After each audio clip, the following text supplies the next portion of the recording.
नमस्कार दोस्तों, स्वागत है आपका मेरे चैनल पे। पिछले वीडियो में आपने महाजनपद काल में 16 महाजनपद के बारे में देखा था और ये देखा था कि किस प्रकार से जो 16 महाजनपद विकसित हुए थे, वैदिक काल की समाप्ति हुई थी और महाजनपद काल का प्रारंभ हुआ था, जिसमें कि मुख्य रूप से आपने देखा था कि कुछ वंश की स्थापना हुई थी, जिनमें कुछ पौराणिक वंश थे और कुछ ऐतिहासिक वंश थे। पौराणिक वंशों के बारे में हमने बताया था कि विधिवत उसमें साक्ष्य नहीं मिलता है, तो हम ऐतिहासिक वंशों के बारे में अध्ययन करते हैं। तो ऐतिहासिक वंश मुख्य रूप से थे हर्यक वंश, शिशुनाग वंश और नंद वंश। इस वीडियो में इसी तीनों वंशों के बारे में अध्ययन करेंगे हम, और इसके अलावा बौद्धिक क्रांति जो इसका शेष भाग है उसका अध्ययन हम नेक्स्ट वीडियो में करेंगे। देखते हैं हर्यक वंश।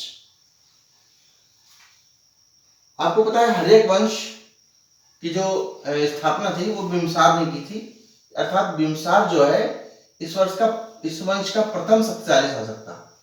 बिंबिसार जो था वो प्रथम शक्तिशाली शासक था और इसको जो है पितृहंता वंश भी कहा जाता है। हमने बताया था पितृहंता वंश भी कहा जाता है क्योंकि इनमें से प्रत्येक शासक ने जो इनमें जो हर्यक वंश था, तो हर्यक वंश में बिंबिसार की जो हत्या इसके पुत्र ने की थी, और अजातशत्रु जो इसका पुत्र था उसकी भी हत्या उसके पुत्र ने की थी, इसलिए इसको पितृहंता वंश भी कहा जाता है। बिंबिसार ने जो अपनी शक्ति संगठित की वैवाहिक संबंधों के माध्यम से की थी। वैवाहिक संबंध का मतलब यह है कि जिस भी शासक से संबंध स्थापित किए उसके राज्य को अपने राज्य में मिला लिया या विलय कर लिया। जैसे जिसकी पुत्री से विवाह किया तो या तो राज्य विलय कर लिया या दहेज में प्राप्त कर लिया। इस तरह से देखते हैं उसने वैवाहिक संबंधों के माध्यम से अपनी शक्ति को संगठित किया। अभी बताया हमने, उसने कौशल राजकुमारी महाकोशला से विवाह किया और काशी को प्राप्त किया। महाकोशला से विवाह करके काशी को प्राप्त किया। इसके बाद वैशाली के लिच्छवी परिवार की राजकुमारी चेलन्ना से विवाह किया। दूसरा विवाह किससे किया? चेलन्ना से किया। पहला विवाह महाकोशला से किया। इसके बाद चेटक जो था वो वैशाली का राजा था। लिच्छवी परिवार में जो चेटक था वो वैशाली का राजा, उसमें तत्कालीन शासक था चेटक। उसने जो है मध्य राजकुमारी क्षेमा से भी विवाह किया। किसने? बिंबिसार ने। और बिंबिसार अंग के ब्रह्मदत्त को पराजित किया। बिंबिसार ने अंग के ब्रह्मदत्त को पराजित किया और क्या किया? उसका राज्य विलय कर लिया। देखिए कैसे शक्ति का विस्तार कर रहा है कि पराजय के माध्यम से भी कर रहा है और वैवाहिक संबंधों के माध्यम से भी कर रहा है और अपने राज्य का विस्तार कर रहा है। बिंबिसार ने अवंती के राजा चंद्रसेन महाप्रद्योत के इलाज के लिए जीवक को भेजा। जीवक जो था वो बिंबिसार का राज्यवैद्य था, तो वो पीलिया का शिकार हो गया था, इस वजह से उसको जो है उसके इलाज के लिए जीवक को भेजा था। किसने भेजा था? बिंबिसार ने। चंद्रसेन महाप्रद्योत पीलिया का शिकार था। जीवक बिंबिसार का राज्यवैद्य था। शाल्वती जीवक की माता थी। शाल्वती जो थी जीवक की माता थी। जीवक बिंबिसार का राजवैद्य था। ये ध्यान रखिएगा, परीक्षा में पूछा गया है, पूछा भी जाता है। इसके बाद है नेक्स्ट है अजातशत्रु। अजातशत्रु जो था हमने बताया था कि पितृहंता वंश कहा जाता है इसको। तो अजातशत्रु ने अपने पिता की हत्या की और मगध का राज्य प्राप्त किया, यानी कि मगध का शासक बना। किसको मारकर? पिता को मारकर। पाटलीग्राम नगर की स्थापना की। पिता को मारकर मगध का शासक बना और किस नगर की स्थापना की? पाटलीग्राम नगर की। पाटलीग्राम कैसा था? जल दुर्ग जैसा था। पाटलीग्राम नगर जल दुर्ग जैसा था। वैशाली के शासक चेटक को मारकर उसका राज्य अपने राज्य में मिला लिया। चेटक वही था, ये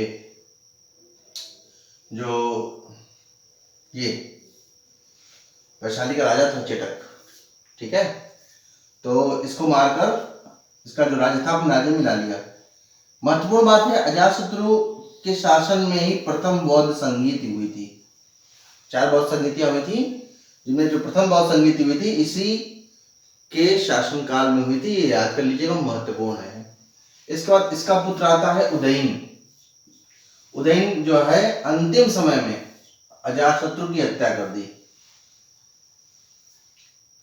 बिंबिसार को मारा अजातशत्रु ने, अजातशत्रु की हत्या कर दी उदयन ने। उदयन जो था वो जैन धर्मावलंबी था और नागदशक अंतिम शासक था। नागदशक था जो अंतिम शासक था। उदयन अंतिम शासक नहीं था, उसके बाद और भी छोटे छोटे शासक हुए हैं। उसके बाद नागदशक था अंतिम शासक था, और इसी नागदशक को शिशुनाग, उसके अमात्य सेनापति था ये शिशुनाग, इनको मार करके शिशुनाग वंश की स्थापना की। अब देखते हैं शिशुनाग वंश। शिशुनाग वंश और नंद वंश, इससे बहुत ज्यादा पढ़ने के लिए महत्वपूर्ण नहीं है, इसलिए हमने इसको इस तरह से शॉर्ट में लिख दिया है, और यही ज्यादा परीक्षा में पूछा जाता है, और इनसे संभवतः इसके बाद से बाहर नहीं आएगा। शिशुनाग वंश में देखते हैं। शिशुनाग वंश जो है प्रथम शासक था, और इसने अवंती और वत्स को जीता था। शिशुनाग वंश ने अवंती और वत्स को जीता था। इसके बाद दूसरा शासक था कालाशोक, इसको काकवर्ण भी कहते हैं, इसका अन्य नाम है काकवर्ण। काकवर्ण भी कहा जाता है। इसने वैशाली राजधानी बनाई और द्वितीय बौद्ध संगीति करवाई। महत्वपूर्ण बात है, इसने द्वितीय बौद्ध संगीति, प्रथम बौद्ध संगीति हुई थी कब हुई थी?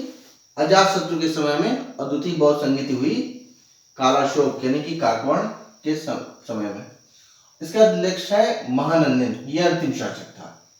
शिशुनाग वंश में जो महत्वपूर्ण शासक हुए हैं ये 3, शिशुनाग, कालाशोक और महानंदन। महानंदन अंतिम शासक था। और इसके बाद जो है, जो तीसरा वंश है वह है नंद वंश। नंद वंश में देखते हैं, इसके 2 महत्वपूर्ण शासक हैं। यहाँ पे कुछ बीच में अन्य शासक भी हुए हैं, लेकिन हम महत्वपूर्ण शासक को ही गिनेंगे। इसमें 9 शासक हुए हैं, 9 नंद कहा जाता है इनको, 9 नंद। तो महापद्मनंद जो था वो महत्वपूर्ण शासक था, और इस नंद वंश का जो था रचनाकार या स्थापना की थी। और इसमें इसने सबसे महत्वपूर्ण बात थी हस्ती सेना बनाई। हस्ती सेना मतलब हाथी, जो एलिफेंट्स की जो क्रॉप होती है उसको बनाया।